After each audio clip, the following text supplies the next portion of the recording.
guys, let's talk about the muscle up. This is going to be an A-level tutorial, and again, before we begin, let's take a look at the move.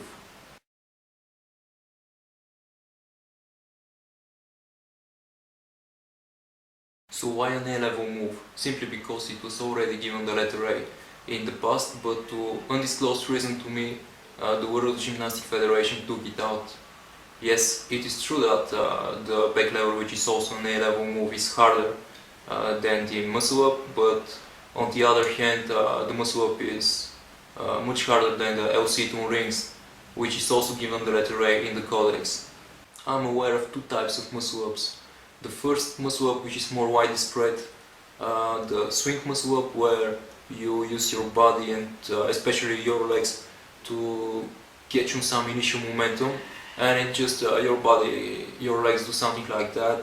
They go in front of the bar, and when you start pulling up, you actually bring the legs rapidly together with your body to kind of get over that transition part and get immediately into deep position. But the muscle up that I'm going to teach you is the slow and controlled muscle up, and it's not because the swing muscle up is not cool or not looking good. It's just because we're talking strength here, and the second technique, the controlled muscle up, is actually the move that is going to help you develop more muscle mass and more strength. So let's analyze a tad bit. The muscle up is a combination of a pull-up and a dip, and so for the pull-up, the working muscles are your biceps and your back, basically, and for the dip you have your chest, your shoulders and your triceps. Although it's a combination of those two moves, it also involves the transition part, which is when you press the bar from here, from a pull-up position to a dip position. And this pressing includes your shoulders and your back. What we are interested here at is the palm position, the wrist position in the actual dip. When you're doing dips, you're most likely going to grab the parallel bars like that, so the bar lies down here. And this is important to understand because you have to transition from a pull-up to a dip, and usually, and as I said in the previous tutorial, most people just grab the bar like that and the bar goes here, and when you do dips, the bar actually has to be here. And let me explain why is that. If any of you has done boxing before, the first thing they taught you here is how to form a fist. You know, when you naturally just bring your wrist into a fist, this is what you come up with. But if you hit something with this form fist, chances are your wrist is just going to twist back because you haven't walked it the right way.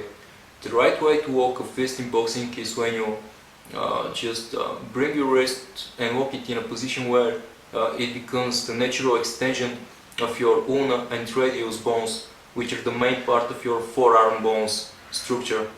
So you gotta walk it like this and twist it a little bit to the inside, so this way it becomes in one line with the whole forearm. And why am I telling you this?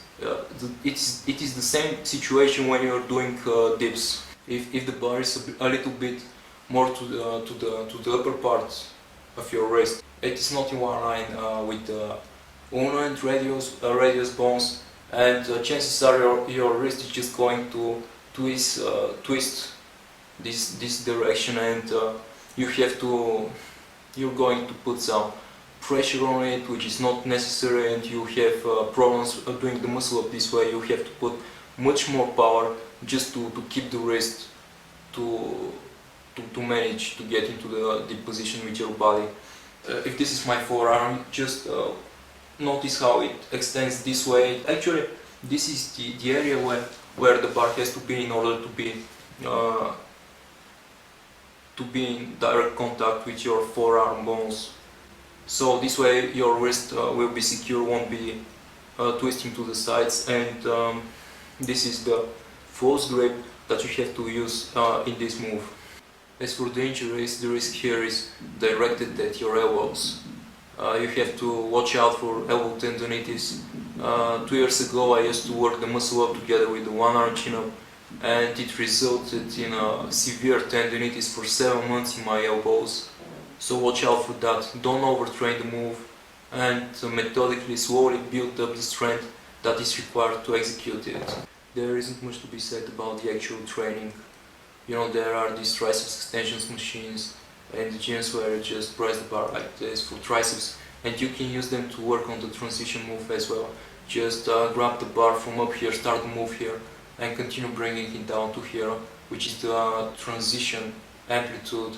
And you can do series of 8 repetitions, 3 sets, just this move, and you can also combine it with the actual triceps extension, so this way you feel comfortable with the actual transition together with the actual dip, what you need for the muscle up.